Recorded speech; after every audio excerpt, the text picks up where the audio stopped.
자, 6월 30일입니다. 오늘이 6월의 마지막 날이네요. 1년의 반이 갔네요. 그리고 우리는 그 사이에 한 살씩 어려졌죠.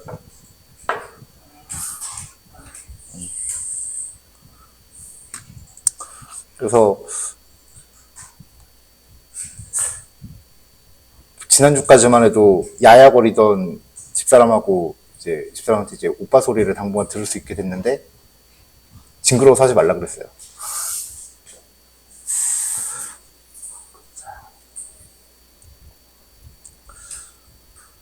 자, 오늘 소개할 내용은요, 이제 우리가 데이터를 수집해서 한 군데다 몰아놓는 거를 이제 얘기를 했어요. 근데 여기저기서 데이터를 수집하다 보면은 그 형식을 똑같이 만들어야 되는데 그게 참 쉽지가 않았죠.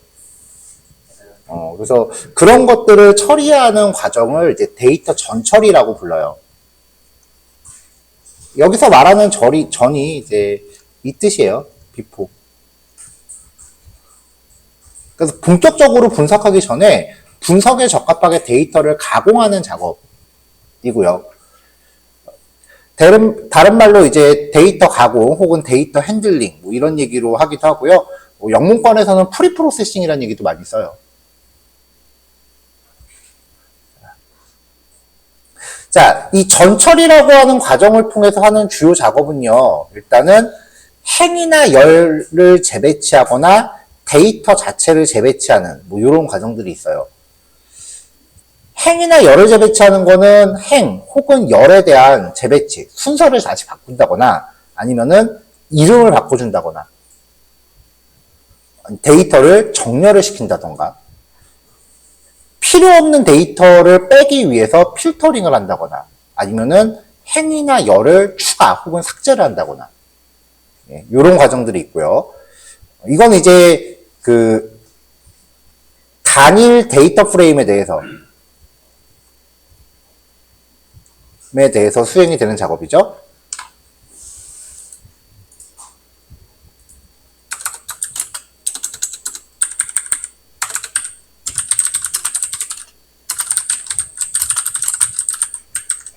단일 데이터 프레임에 대한 작업들이고요. 데이터 재배치라고 하는 거는 약간 성격이 다른 것들을 제가 분류한 거예요. 보통 그냥 행렬 재배치, 데이터 재배치 이렇게 따로 나누질 않고 이걸 다 통째로 얘기하는데 이 데이터 재배치는 2개 이상의 데이터 프레임을 다루거나 새로운 데이터 프레임이 생성되는 형태를 따로 나눠봤어요. 그러니까 지금 이렇게 2개를 분류한 거는 제 주관이에요. 보통 어디 가서 이렇게 나눠진다라고 얘기하지 마시고 데이터 전처리에서는 그냥 요거랑 요거 이렇게 얘기하시면 돼요. 이거 나눈 거는 그냥 제가 1시간에 이거 다 수업하기 많으니까 제 수업에 용이하게 그냥 반으로 쪼개는 거예요. 자, 다른 데이터 프레임하고 합치는 방법이 있는데요. 이게 방식이 데이터 프레임이 2개가 이렇게 있을 때 이거를 이렇게 옆으로 쪼개는 방법이 있고요. 옆으로 합치는 방법, 이렇게 2개를 옆으로 늘여붙여서 합치는 방법이 있고 그 다음에 2개를 이렇게 열로 이어붙이는 방법이 있고요. 자, 그 다음에 이제 집단별로 나누기. 집단별로 나누는 거는 보통 집계가 같이 들어가요.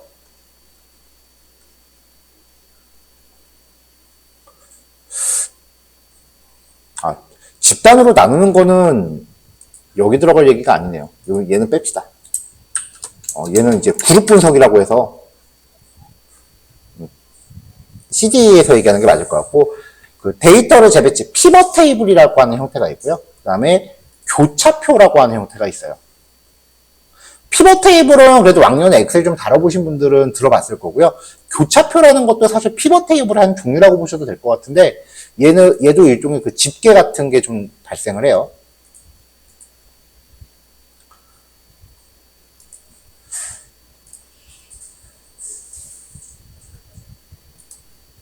교차표. 교차표도 저기서 일단은 교차표는 여기다 목차를 두는데 상황에 따라서 CDA 쪽으로 넘길 수도 있을 것 같네요.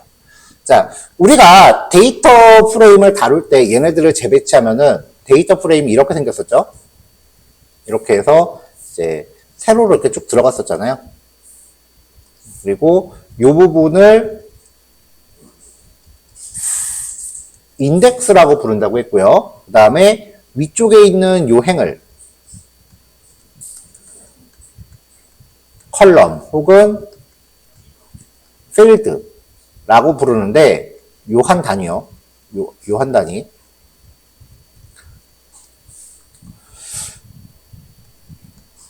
데이터 분석에서는 이 한 줄을 변수라고 부릅니다.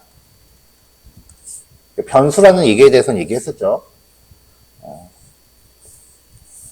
그리고 여기에 들어가는 이 변수 값들은 예를 들면은 그 학생별 점수라던가 기온이라던가 습도라던가 뭐 이런 값들이 들어갈 텐데 그 값 어디서 하늘에서 뚝 떨어지는 거 아니잖아요. 누군가는 관찰을 해야 된다는 거죠. 그래서 변수가 이제 그 어떤 단위에 대해 관측되는 특성, 그리고 데이터라 함은 하나 이상 변수에 대한 그 관찰 값들의 모음을 데이터라고 해요. 뭐 여기까지는 전에도 한번 이야기했던 부분인데 생각보다 이거 자격증 시험 보신 분들 꽤 많다고 제가 얘기를 들었어요. 그럼 이제 처음에 외우면서 슬슬 멀미나기 시작하는 데가 여기부터였죠. 자, 우리가 이야기하는 데이터의 종류는요, 크게 두 가지 분류로 나누고요. 이 두 가지는 다시 한번 네 가지로 나뉩니다. 이 변수 값의 종류에 따라 데이터 분석의 방법이 달라져요. 그나마 이제 탐색적 데이터 분석은 기껏 해봐야 합계, 평균 뭐 이딴 거 내는 거기 때문에 이 변수 값의 영향을 크게 많이 받지 않는다고 볼 수 있어요. 근데 추론적 통계로 들어가면은 이 변수 종류에 따라서 분석 방법이 진짜 한 2, 30가지로 나눠져요. 변수 값 종류에 따라서 통계 방식을 잘못 채택하면 전혀 엉뚱한 결과가 나올 수도 있어요.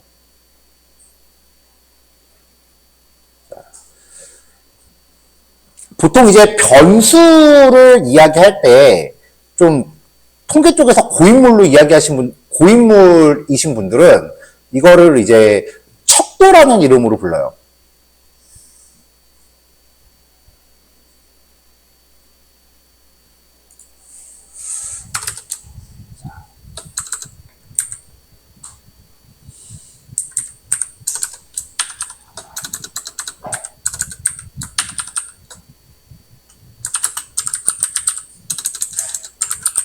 자, 척도라고 하는 용어로 부르는데, 척도라 함은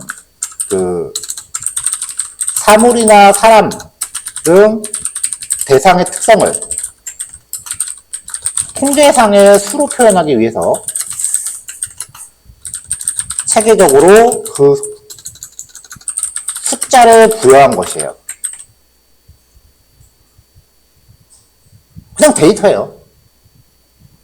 말로 정의하면 이렇게 나오는데 굳이 이렇게까지 척도라고 따로 구별할 필요는 없는데 여기 뭐 척도라는 단어가 계속 나오니까 그냥 척도라는 단어만 한번 정의를 한 거고요. 이 척도의 종류가, 그러니까 우리가 쓰는 변수값들의 종류가 범주형이 있고 연속형이 있어요. 범주형을 질적 변수라고 부르고 연속형을 양적 변수라고 부르는데 얘네들은 다시 명목, 서열, 등간, 비율 척도로 나눠집니다.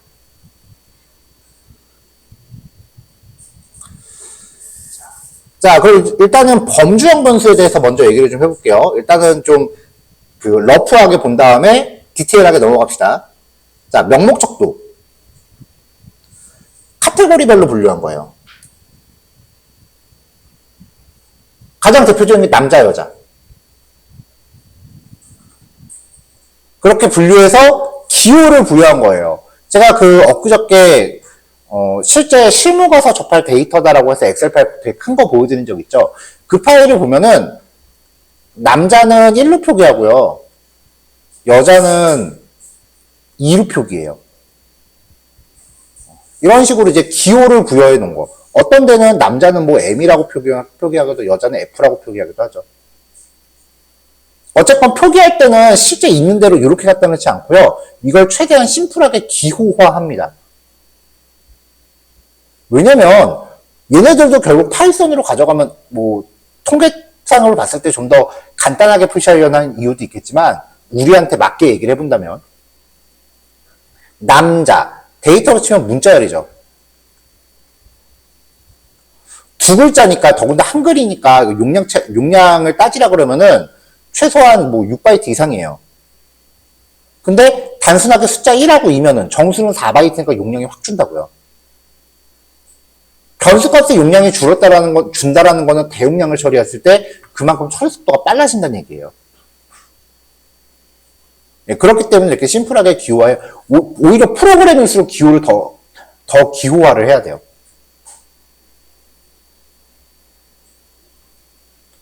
그래서 이 측정을 이루어진 항목들이 상호 베타적인 특성을 가져요. 남자하고 여자 섞을 수 없죠. 상호 베타적인 거 맞죠? 그래서 성별, 이름,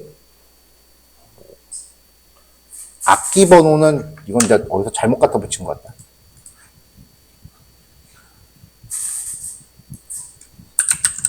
성별, 이름, 지역 같은 거. 서열 척도는 대상을 구별할 수 있는데 이들 사이의 상대적인 크기를 나타낼 수 있고 서로 간 비교가 가능한 거예요. 명목 척도들 중에서 서열이나 순위가 존재하는 거. 자, 카테고리를 나눌 수 있는 거. 대학의 덕수 1학년, 2학년, 3학년, 4학년. 얘네들은 분명히 카테고리인데 카테고리 간의 순서가 존재하죠. 그래서 교육 정도라던가 선호도 순위, 학점 뭐 이런 것들. 학년, 교육 정도 뭐 이런 것, 선호도 순위 이런 것들이요. 이런 거를 서열 척도라고 해요. 근데 서열 척도 같은 경우는 이제 명목 척도의 한 분야예요. 명목 척도들 중에서 서열을 나타내는 거니까. 근데 어떤 사람들은 명목 척도를 학년을 명목 척도로 보는 사람도 있더라고요. 가장 대표적인 건 남자, 여자. 그 다음에 서열 척도는 키, 학급, 석차 뭐 이런 것들이요.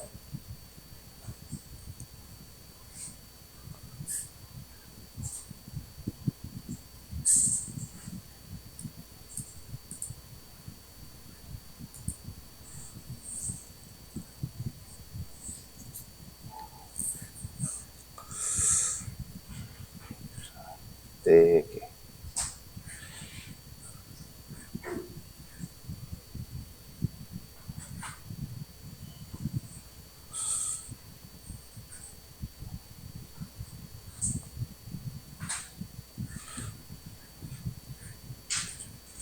이거를 표로 얘기하려니까 뒤에 붙는 설명들이 들어가기가 좀 애매한데?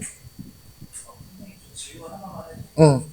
저 사진에 보니까 잘 이해가 안 가서 학생이 저기 서열 척도도 될 수 있고 명목 척도도 될 수 있는 서열 척도가 명목 척도의 한 분류예요.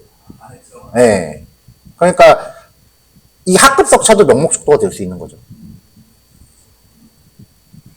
여기 적혀있죠. 명목 척도들 중에서 포함되어 있는 게 이제 서열 척도라고.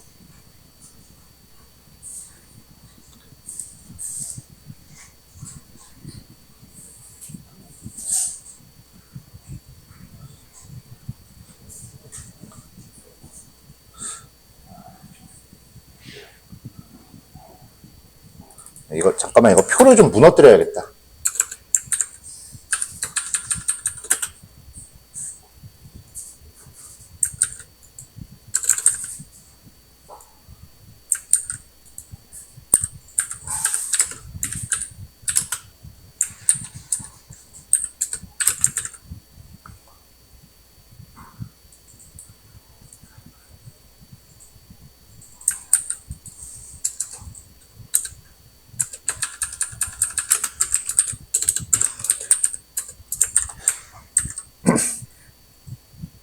자, 지금 밑에 표는 보이지 마세요.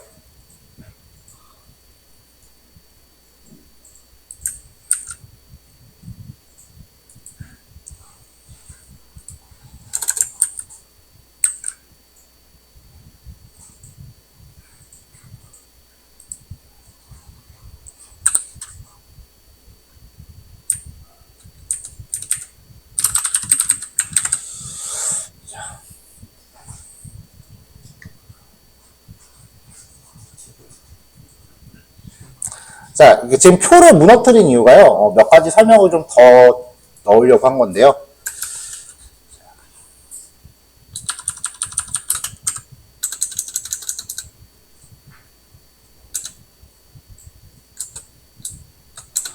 자, 명목 척도를 갖는 데이터들에 대한 비교 방법은요, 확인하고 분류예요. 가장 대표적인 게 이제 분류를 많이 하는 거예요. 그러니까 통계를 내는 데 있어서 단순히 값들을 우리가 알고 있는 수치적인 연산으로만 이루어지는 게 아니고요. 비슷한 특성을 갖는 애들끼리 분류하는 것도 많이 해요. 그리고 이제 군집 분석이라고 하는데, 보통 요즘은 군집 분석은 주로 머신러닝으로 많이 때리지만, 군집 분석도 굉장히 중요한 통계 방법 중에 하나예요.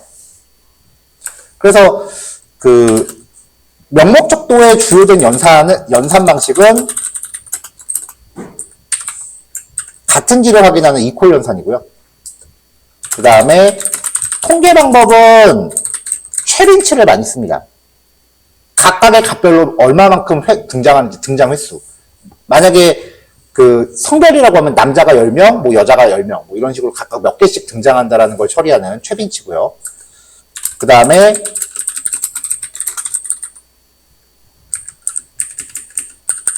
통계 값이라고 해야겠다. 자, 그 다음에 이제 적용 가능한 통계 방법은 비모수 통계라는 게 있고요. 빈도 분석, 그 다음에 교차 분석이라는 게 있습니다. 이 방법들은 지금 당장은 뭐 크게 와닿지 않을 테니까 이 적용 가능한 통계 방법들은 지금은 그냥 용어만 봐주세요. 요거는 추론적 통계에서 얘기해야 될 내용들이니까 적용 가능한 추론 통계 방법. 제목을 바꿀게요. 그래야 지금 안 보지. 자, 이게 이제 명목 척도에 대한 이야기고요. 자, 그 다음 내용이 이제 서열 척도.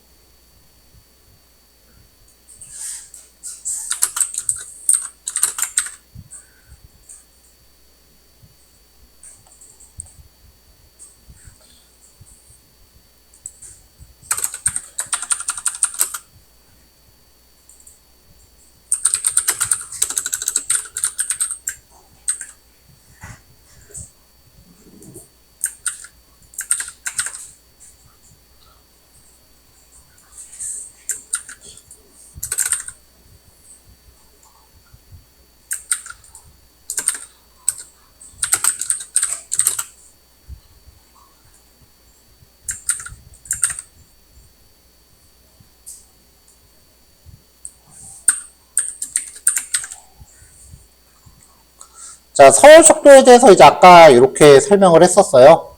서열 척도에 대해서도 좀 몇 가지 추가적인 이야기를 하면요. 일단 비교 방법은 순위 비교예요. 그래서 순위 비교를 하기 위한 연산은 같다, 그 다음에 작다, 작거나 같다, 크다, 크거나 같다. 이런 것들에 대한 연산이 가능하겠죠.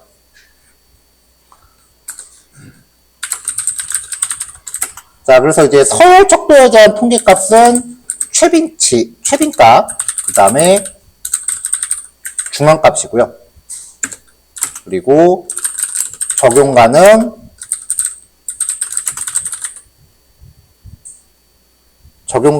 추론 통계 방법은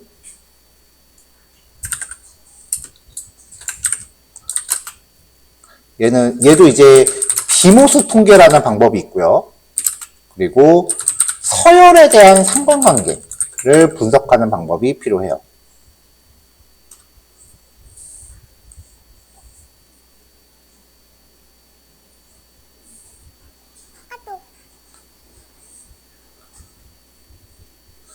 자, 그 다음에 이제 연속형 자료, 양적 자료라고도 하는데요. 얘도 표를 좀 무너뜨릴게요.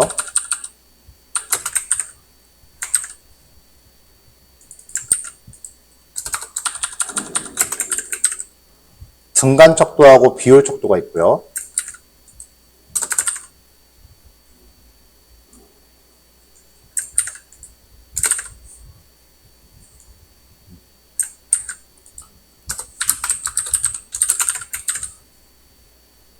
이래놓고 또 다음번 기수 때는 이거 다시 표로 묶을지도 몰라요.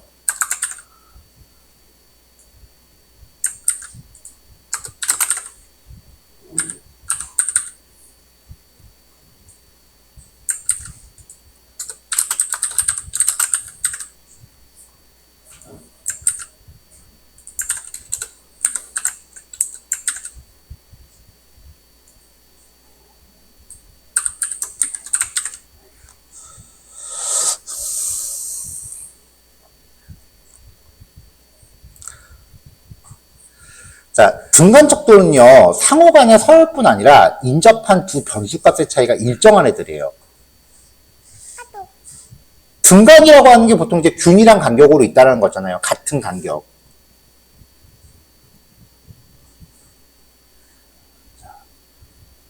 그래서 이 등간척도는요,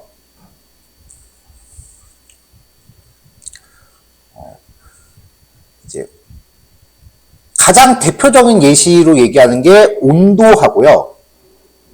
그 다음에 연도, IQ, 뭐 이런 것들이에요. 만족도도 마찬가지고요. 보통 설문조사할 때 이거 1번부터 5번까지 해서 선택하는 거 있죠. 보통 이런 것들도 이제 등간척도라고 불러요. 시각도 만족도랑 비슷한 개념이니까 지금 요건 뺄게요. 자.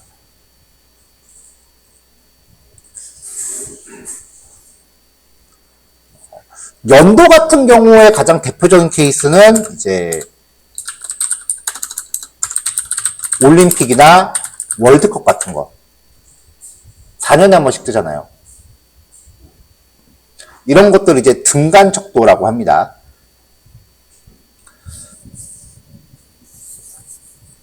자, 이 등간척도도 비교 방법은요, 간격을 비교하는 방식이고요. 그래서 사용되는 연산자는 얘도 플러스, 마이너스, 이퀄, 그 다음에 크기 비교.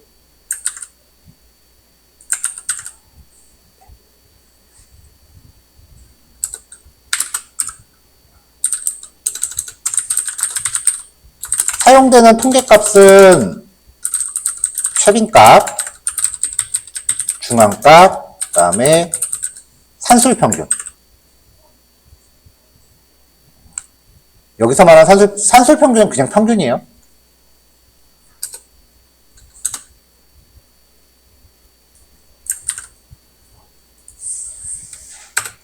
자, 그 다음에 적용 가능한 통계 방법은 모수 통계 방법이 사용이 되고요.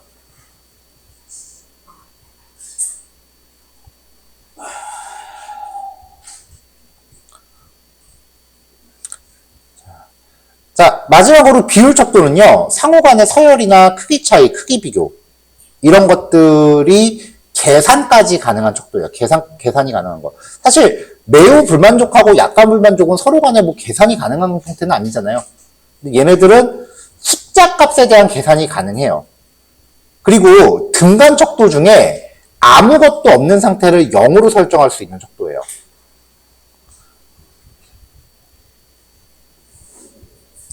보통 만족도 조사할 때 매우 불만족을 0으로 보질 않아요. 1로 봐요. 매우 불만족도 1이에요. 왜냐면 설문을 아예 응하지 않는 게 0이니까. 그래서 이 만족도 같은 경우는 비율 척도가 아니에요. 근데 얘네들은 등간 척도 중에 아무것도 없는 상태를 0으로 설정할 수 있다라고 하면은 걔를 이제 비율 척도라고 이야기를 합니다. 자, 예시는 몸무게, 키, 나이, 길이, 임금, 뭐 이런 것들이에요. 나이를 맨 마지막으로 뺍시다. 네, 뒤에 있는 괄호랑. 저기 자꾸 취소선이가 있는 게 마크다운에서 물결 표시가 취소선을 뜻하기 때문에 그래요. 역다운표로 감싸야겠네.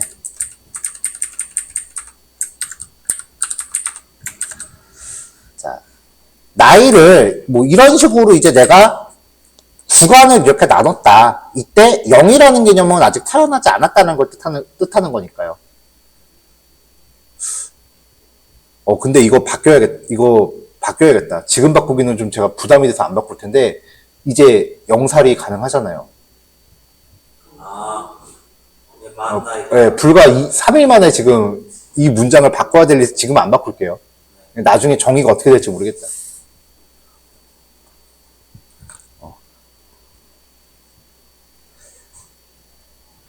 우리나라 나이 계산 방법이 3개가 있어요. 만 나이 계산법, 또 입학 나이 계산법, 또 네. 그러니까 일단은 만 나이는 아시죠? 만 나이는 태어난 시점이 0살이에요. 그리고 매년 생일을 기준으로 플러스 1이에요. 그 다음에 우리가 기존에 쓰던 연나이, 이거는 태어난 시점이 1세예요. 그리고 매년 1월 1일을 기준으로 플러스 1이에요. 근데 나이가 또 있어요, 우리나라. 법정 나이가 있어요. 태어난 시점이 0세고요. 매년 1월 1일을 기준으로 플러스 1이에요. 법원에서 법적 관련된 문서를 받거나 아니면은 군대 가는 나이 계산할 때 이걸로 계산해요.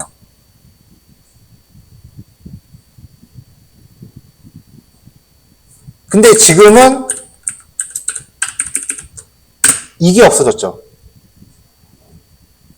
그래서 사람들이 다 이걸로 계산하는데 여러분들이 관공서 가면은 나이를 이걸로 계산할 거기 때문에 혼란이 가중된다라고 얘기하는 거예요.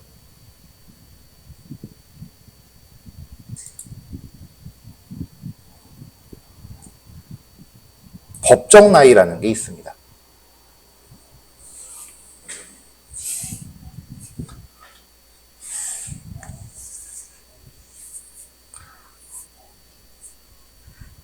그래서 영장 발급되는 게 보통 20살에 받잖아요. 근데 보통 이제 영장 발급 기준이 19세 이상한테 발급된다라고 나오거든요. 그래서 여러분들이 생각했을 때 만으로 기존의 본인 연나이가 20살이었으면은 법정 나이로 19세가 맞는 거예요. 외국 같은 경우는 만 나이 맞죠. 그건 나도 모르겠는데. 나는 우리나라 친구 공부하기도 바빠요. 외국은 만 나이만 있다라고 저도 얼핏 들은 것 같긴 한데, 나라마다 다르지 않을까요? 자, 어쨌건 이제 이런 개념들입니다. 얘네들의 종류에 대해서는, 근데 사실 파이썬으로 통계 분석하다 보면 이 종류를 그렇게 까탈스럽게 나누거나 그러진 않아요. 그냥 딱 봐서 이걸 이제 크게 이렇게 4가지로 나눈다기보다는요, 범주형이냐 연속형이냐 요 정도만 구별할 수 있어도 충분해요.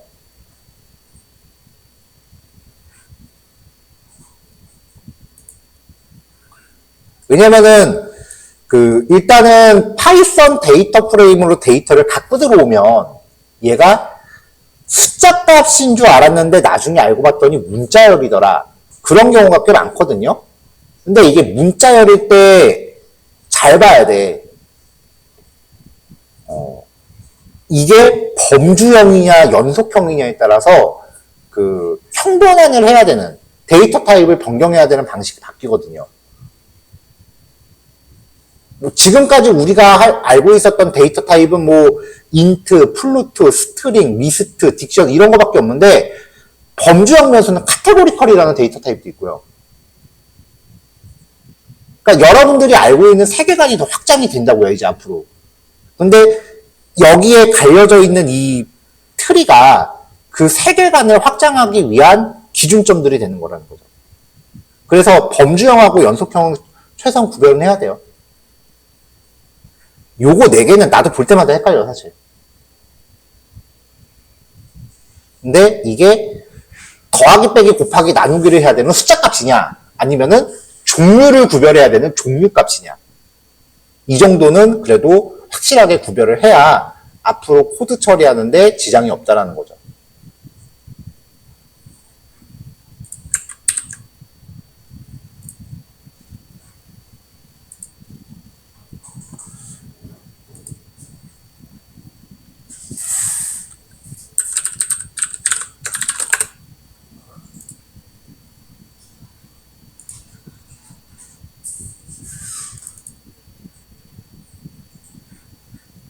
자, 1교시는 요거까지 진행하고요. 2교시 때는 파이썬 코드 슬슬 들어가 봅시다.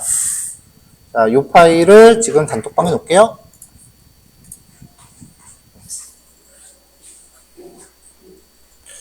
자, 30분 해봅시다. 자, 다음 내용 넘어갈게요. 어렵지 않죠? 크롤리 같은 거에 비하면 여기 코드는 되게 쉬워요. 그냥 함수, 어떤 함수가 결과가 어떻게 만들어진다, 그것만 이제 쭉 파악하면 되니까. 그리고 진짜 여기부터는 여러분들이 실습하는 것 자체가 하나의 책이라고 보시면, 나중에 여러분들이 참고서라고 보시면 돼요. 아마 이번에 그 세미 프로젝트 하면서 많이 느끼셨을 텐데, 이전에 실습했던 거 많이 들춰보잖아요. 코드를 한 줄 한 줄 외워서 쓰는 거는 못해요. 저도 못해요. 그러니까 저도 수업 자료라고 이렇게 예제를 만들긴 하지만, 저도 실제로 제 일을 할 때 보면은 이 수업 자료들을 마치 참고서처럼 계속 뒤적거리면서 해요. 자, 아까 2교시 내용 그렇게 어렵진 않았죠? 아까 2교시 수업 시작할 때, 녹화 버튼 누르는 걸 깜빡 잊어갖고, 녹화가 안 들어갔어요, 2교시께. 그래서 여기 앞에 내용들 나중에 잘 교환 참고해서 확인하시면 될 것 같고요.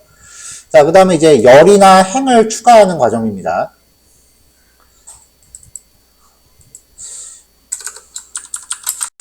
자, 첫 번째는 열 추가입니다. 제목을 행이라고 해서 행부터 할까? 행 추가.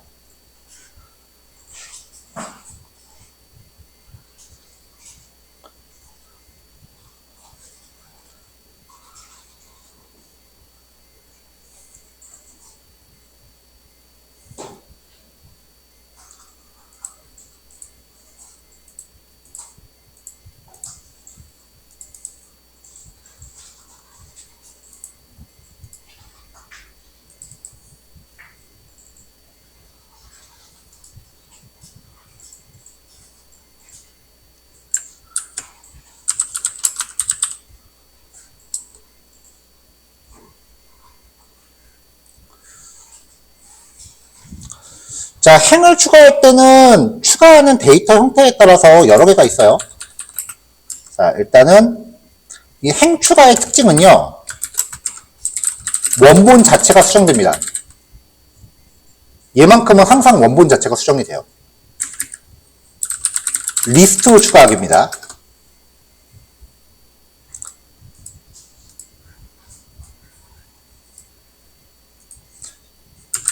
df.loop 한 다음에 이제 정호라고 하는 필드에 2학년 남자 해놓고 나머지 점수들 쭈르륵 주시면 돼요. 나머지 항목들 이렇게 해서 df를 확인해 보면 마지막에 정호란 데이터가 추가가 되어 있는 거 확인되죠. 맨 밑에 정호라고 추가됐죠.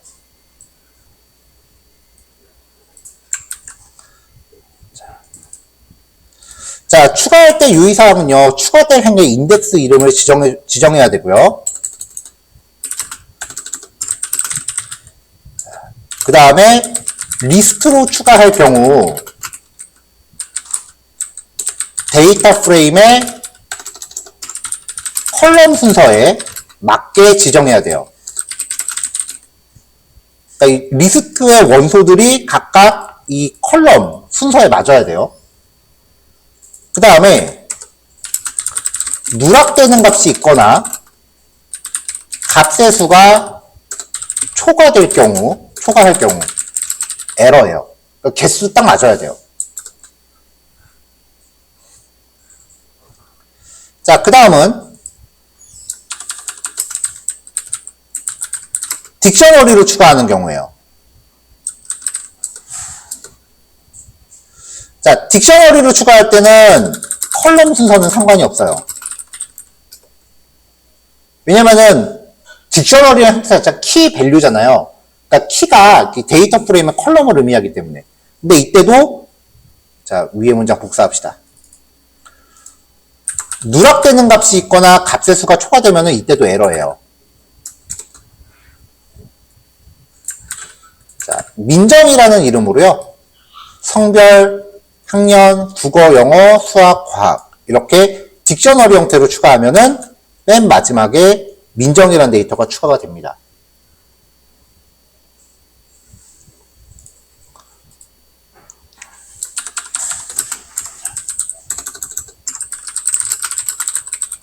기존의 행을 복사하는 방법도 있어요.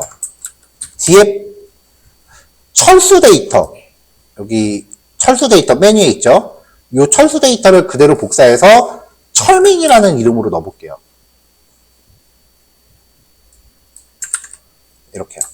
그러면 철수 데이터가 그대로 복사돼서 맨 밑에 철민이라고 들어가죠. 맨 마지막 줄이랑 맨 첫째 줄이 똑같습니다. 왜냐하면 철수를 철민이라는 이름으로 복사했으니까.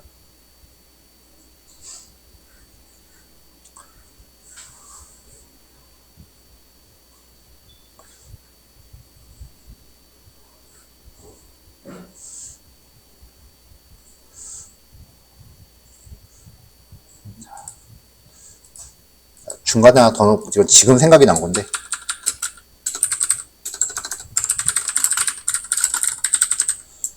자, 시리즈 객체로 추가해 볼게요.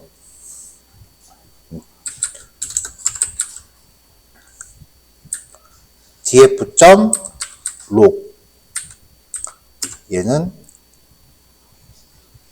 이제 아는 이름이 다 떨어졌다.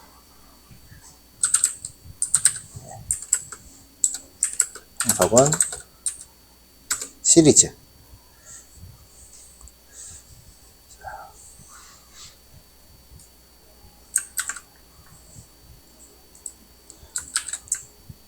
자, 이렇게 넣고, 시리즈 객체 만들 때 리스트로 만들었었죠? 이렇게 넣고, 자, 일단은 시리즈 객체를 먼저 한번 확인해 보죠. 시리즈는 인덱스가 대놓고 있는 거라 그랬죠. 그래서 우리가 시리즈 만들었을 때 확인해 보면은,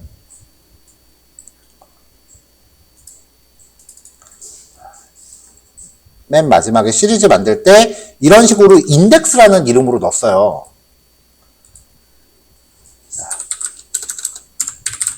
인덱스는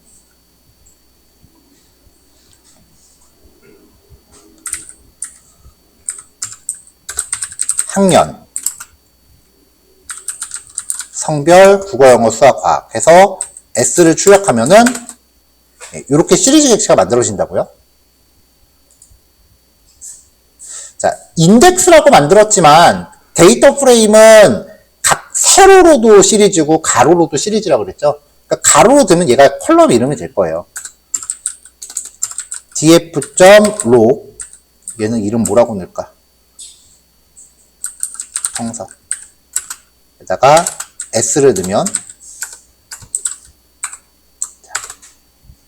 자, 형석이라는 애가 들어갑니다. 근데 시리즈 객체로 추가할 때의 차이점은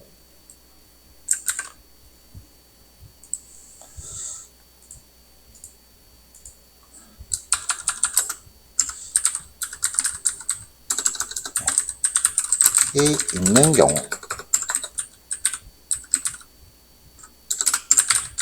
객체 형태만 가능해요. 아까 리스트나 딕셔너리는 값이 초과되거나 값이 부족하면 에러 난다 그랬죠. 근데 얘는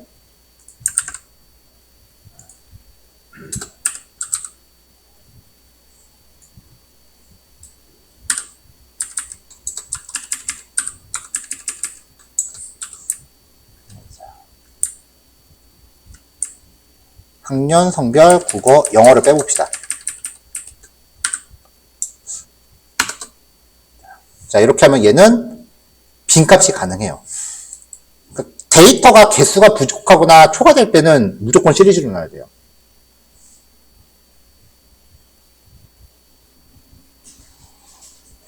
인덱스를 안 사용하기로 알아서 그런 건 아니지. 여기 인덱스? 한번 해볼까요? 잠깐만. 형석 2. 인덱스를 안 넣으면 못 들어가네요.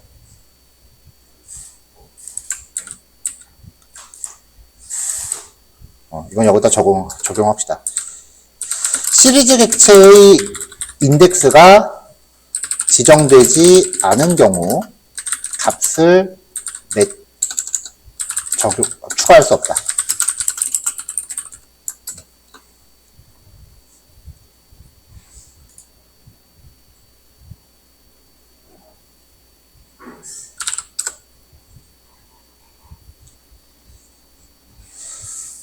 자, 행 복사까지 왔고요. 근데 저희 시리즈 배울 때 인덱스 알아서 매칭시켜줘요. 시리즈를 만들 때. 연산할 때 인덱스가 같은 애들끼리 매칭한다 했지. 그러니까 지금 방금 보신 게 시리즈가 만들었을 때 인덱스를 안 주면 자동으로 인덱스를 불러했잖아요. 0, 1, 2, 3, 4. 그러니까 지금 클럽 이름이 학년선도 국어, 영어, 수학, 과학이었었는데 지금 주는 거지. 만약 학년을 0으로 하고 선수 1이라고 국어를 2라고 그럼 클럽은 그냥 매칭. 그렇게 하면 되겠죠. 그러면 되겠지. 왜냐면 어차피 인덱스 이름이 같은 것끼리 가져가니까.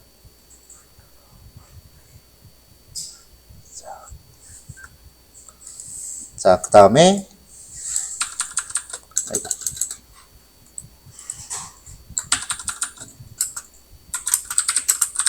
행 삭제.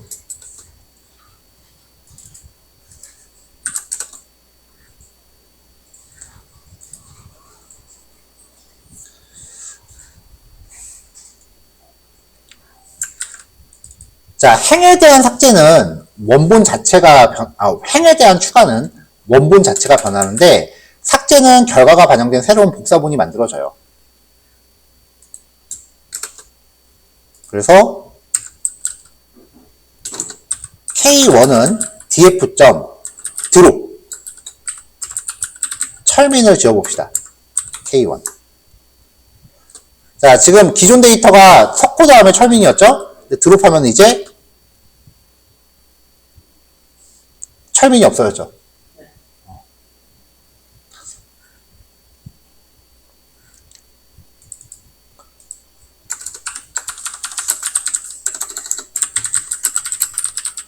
자, 단일행 삭제고요. 한꺼번에 여러 행을 지우고 싶다. 자, 이때는 삭제하고자 하는 필드를 K2는 df.draw 리스트로 주시면 돼요. 삭제하고자 하는 행을. 서경, 정우, 민정, 형석. 이렇게 해서 K2를 출력해 보면은 서경이랑 뭐 정호, 민정 이런 애 없죠. 자, 지금 여기 결과 비교해 보면 아까 여기 드롭에서 철민을 지웠죠. K1에는 철민이 지워져 있죠. 근데 또 두 번째에서 4개를 더 지웠는데 삭제해 가보면 철민이 그대로 남아 있죠. 왜냐? 원본은 안 바뀐다 그랬잖아요. 그렇죠? 이거 결과 헷갈리시면 안 돼요. 자, 행삭제 같은 경우 드롭 함수도요.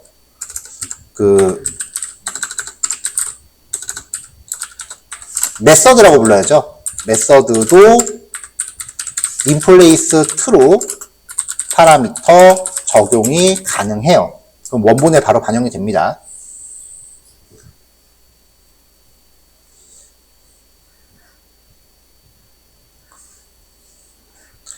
자, 우리 전에 데이터 확인하기에 보면은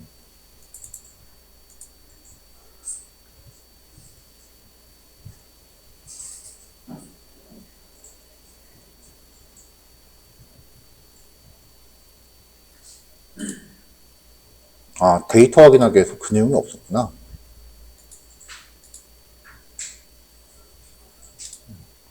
이건 뭐 대단한 거 아니니까. 자, 데이터 프레임 점 인덱스라고 하면은요, 인덱스 이름만 이렇게 떠요. 얘도 일종의 리스트처럼 쓸 수 있고 리스트로 변환이 돼요. 그리고 컬럼스라고 하면은 컬럼 이름만 또 이렇게 가져와요. 여기서 만약에 1번째라고 하면은 성별이라는 문자열이 떨어지는 거고. 자, 그러니까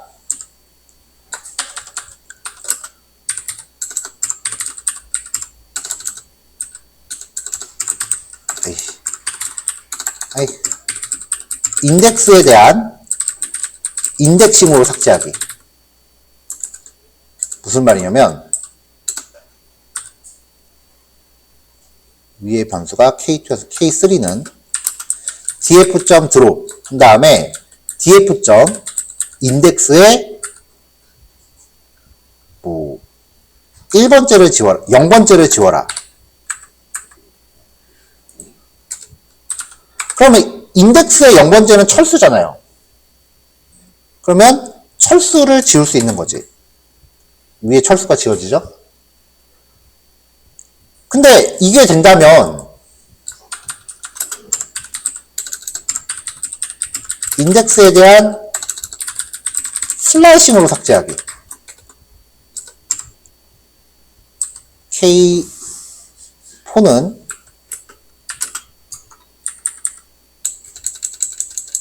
(0) 번째부터 뭐 7번째 전까지 지워라.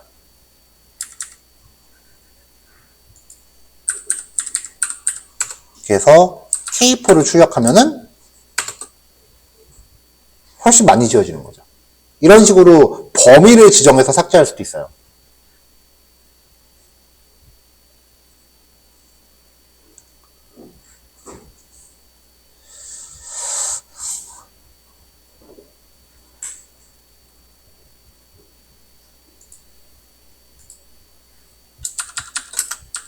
자, 그다음 열 추가입니다.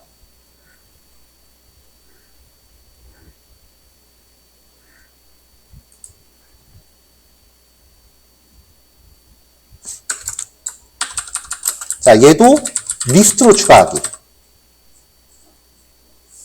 자, 근데 그 전에 데이터를 다시 로딩할게요.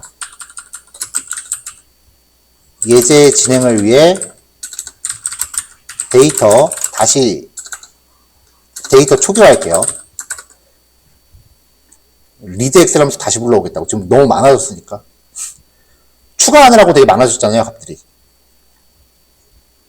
데이터 로드를 다시 할게요.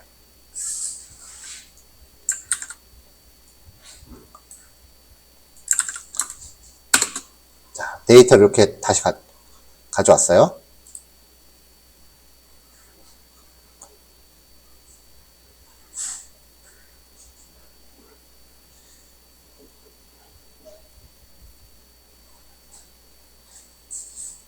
데이터를 다시 가져오는 것보다 그냥 여기서 좀 한꺼번에 많이 지우고 이걸 이어서 쓰는 게 낫겠다. 10번째 전까지. K4. 다 지웠네.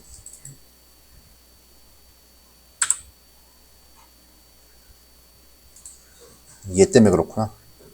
K4 지금 바뀌어있어요. 드롭돼 있는 K4도 안 오고 있어.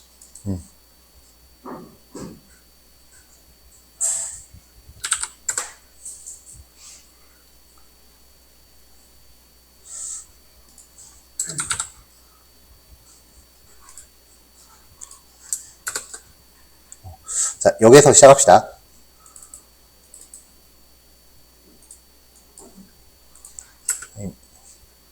K4 갖고 할게요. K4 갖고. K4 가지고 할게요. K4에서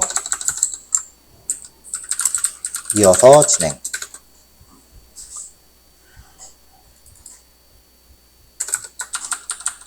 자, 리스트로 추가하기.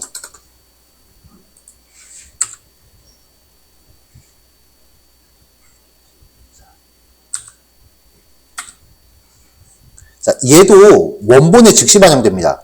열 추가도요. 자, K4에 한국사는, 자, 지금 데이터 4명치 있잖아요. 4명치. 그러니까 리스트로 4개 맞춰주시면 돼요. 뭐, 72, 56, 90, 88. 이렇게 해서 K4라고 하면은 들어가요. 얘도 개수가 안 맞거나 개수가 초과되거나 그러면 에러 납니다.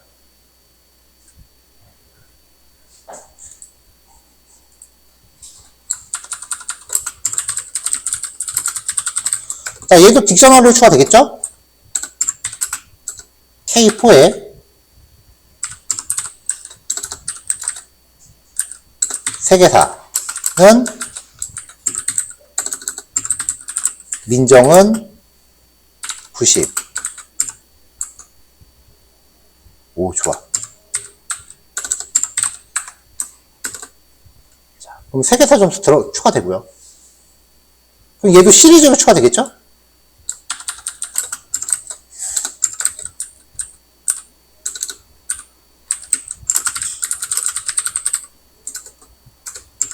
자, S는 시리즈 민정 형석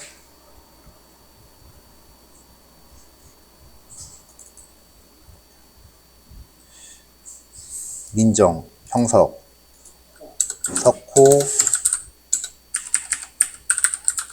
철민. 순서는 중요하지 않아요. 인덱스가 있기 때문에. 자, 얘를 K4에 이번에는 윤리라고 넣읍시다. K4. 그러면 알아서 자기 자리 시작하고요.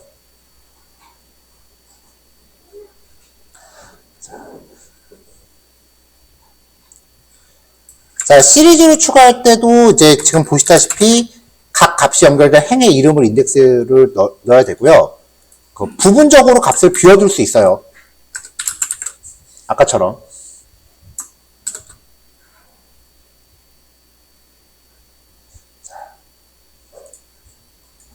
자, 그 다음에 단일값 추가하기입니다. K4에 이번엔 무슨 과목 낼까요? 뭐 배웠었지? 도덕? 도덕하고 윤리하고 같은 거 아니야? 체육 합시다. 100. 이렇게 하면은 모든 열에다 똑같은 값이 들어가요.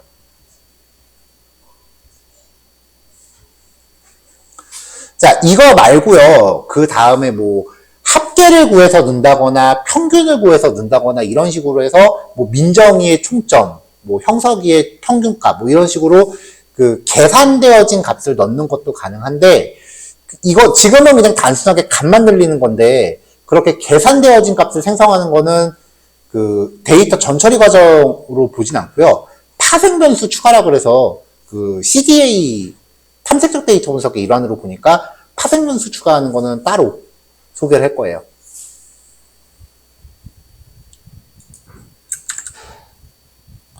자, 이렇게 해서 이제 데이터 프레임을 이제 핸들링 할 수 있게 됐습니다. 자, 이거를 이제 드리면 되겠죠? 하루, 보안이 하루에 이제 2개 정도 하겠네.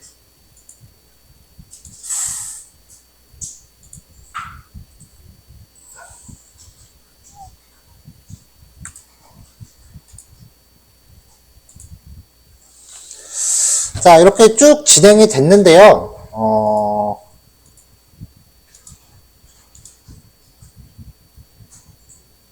그 무엇이냐. 이제 GitHub 쓰는 거 좀 익숙해졌나요?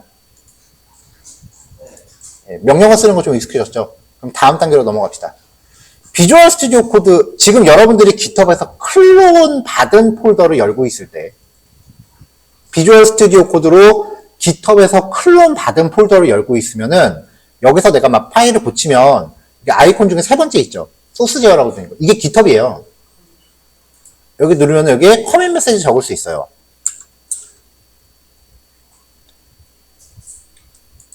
저 언타이틀드 이름 뭘까요? 아, 얘는 지우고 삭제.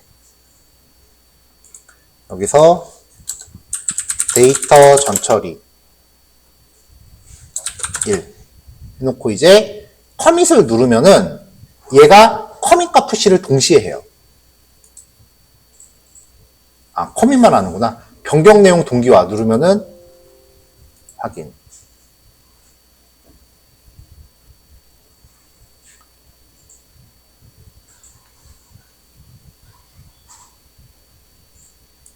자, 이렇게 진행이 되고요. 그리고 이제 컨트롤 시프트 P 누르면 이렇게 명령어 입력하는 거 나오잖아요. 여기서 커밋 모두 커밋하라 그러면은 이제 뭐라도 하나 바꿔야지. 자, 이렇게 해서 다시 커밋 하면은 이런 게 뜨거든요. 여기다가 내용 입력하고 닫아요. 저장하지 말고. 이게 커밋 메시지야. 저장해야 되나? 저장. 그 다음에 푸시. 푸시는 다음으로 푸시 요거 선택하시면은 내 GitHub 저장소 주소 나오고 엔터 치면은 얘가 푸시를 해줘요. 그리고 풀. 여기서 풀이라고 치면 이제 git 풀 나오죠. 이렇게 해서 헤드 선택하면은 얘가 풀을 받고요. 아니면 뭐 여기서 이제 커밋 메시지 내려도 되고. 근데 저는 개인적으로 명령어 쓰는 걸 더 선호해요. 보통 이제 커밋이나 푸시 같은 거 넣으면 이제 한번 쉬러 가는 건데, 또 커피숍 같은 데서 그런 거 띄워놓고 있으면 좀 있어 보이거든. 커피숍 같은 데서 그 터미널 창 띄워놓고 있으면 좀 있어 보이거든. 그래서 저는 그걸 선호를 해요. 이게 윈도우 명령 프롬프트는 이렇게 생겼잖아요. 그쵸?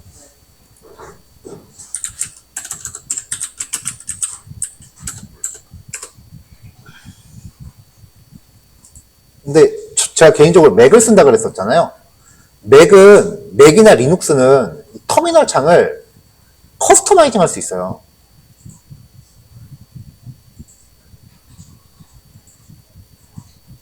그래서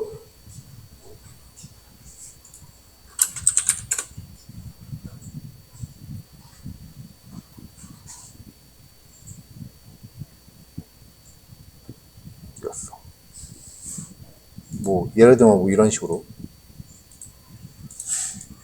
그래서 제 거는 똑같진 않은데 제 노트북 터미널은 거의 생긴 데가 이래요.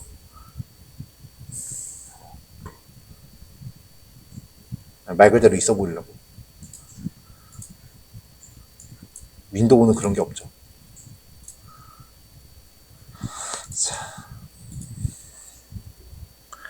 자, 기세 올렸고요.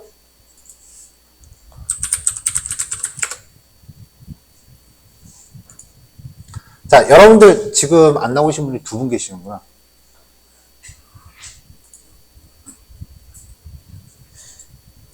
자, 단톡방에요.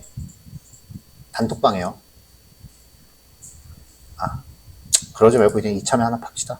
지금 한 분밖에 안 쓰고 계셔서. 잠시만요.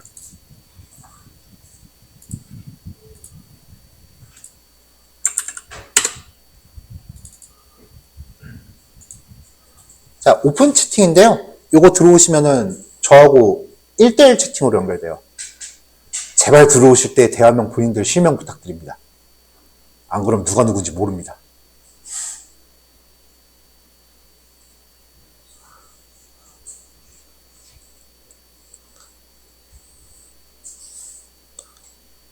이게 단톡방을 통해서 이게 개인 프로필을 확인할 수 있나 봐요.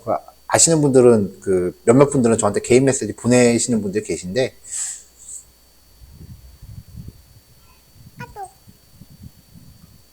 네. 자, 연결되시면요. 여기에다가 각자 여러분들 GitHub 아이디를 보내주세요.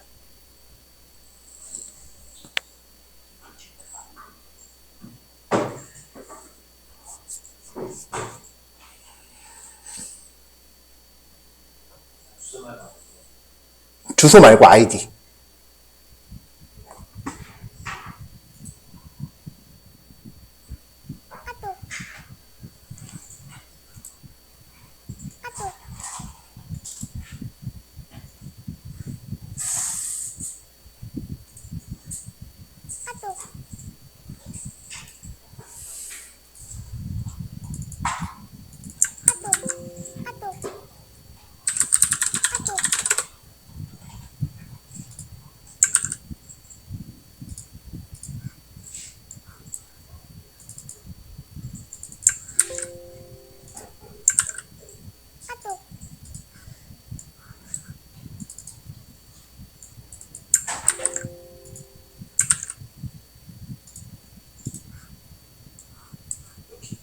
이거 뒤에 그저 그거 하지 마시고 이게 그래서 또 이게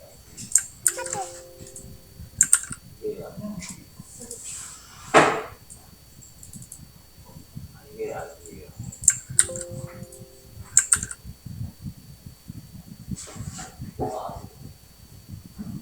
윤인수님 너무 많어. 윤인수님 어느 거예요? 너무 많어. 같은 사람이. 저희 첫 번째 거 같으세요? 첫 번째 거예요.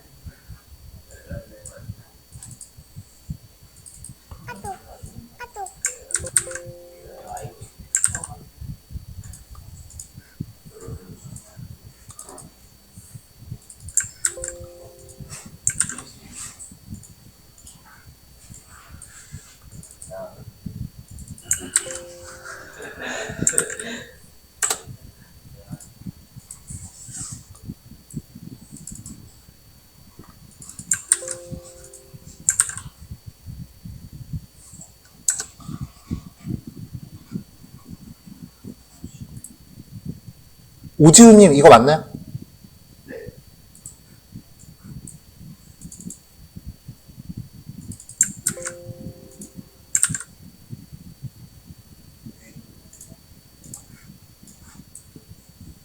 다 보내셨나요?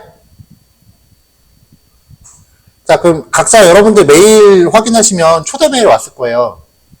초대 메일 수락하시면은 이제 여러분들 깃허브에 로그인 하시면요. 그 수업자료 깃 저장소 보일 테니까 여기 오셔서 보세요, 그냥. 큰맘 먹고 오픈했으니까. 제가 이걸 잘 안 하려고 하는 이유가 뭐냐면은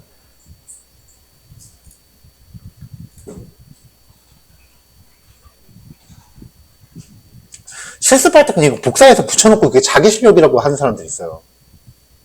그런 사람들 나중에 시키면 하나도 못해. 그걸 좀 안 했으면 하는 건데, 여러분들 작업하시는 동안 제가 이틀 동안 돌아다니면서 봤더니, 이제 제가 PDF 파일 계속 드리는 게 거의 공회 수준인 것 같더라고요. 그러니까 파일이 너무 많아서 이제 주체가 안 되는 경우가 좀 있는 것 같아서, 여기 들어오셔서 보세요.